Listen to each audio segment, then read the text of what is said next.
నాకు జరిగిన అన్యాయాన్ని ప్రజలకు తెలియజేస్తే కూటమి ప్రభుత్వానికి వచ్చే నష్టం ఏంటి?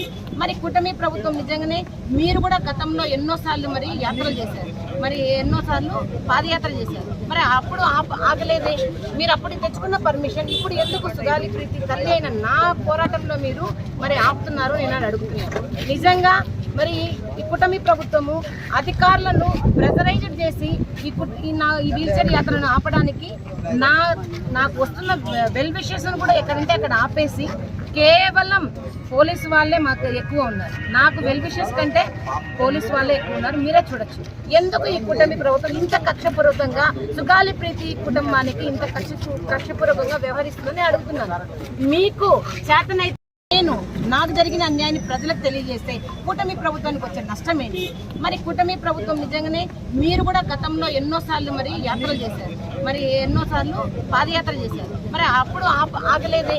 మీరు అప్పుడు తెచ్చుకున్న పర్మిషన్ ఇప్పుడు ఎందుకు సుగాలి ప్రీతి తల్లి అయిన నా పోరాటంలో మీరు మరి ఆపుతున్నారు నేను అడుగుతున్నాను.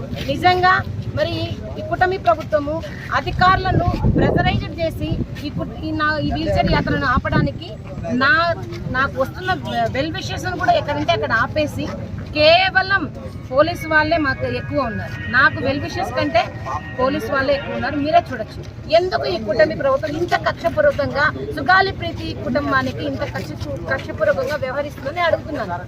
మీకు చేతనైతే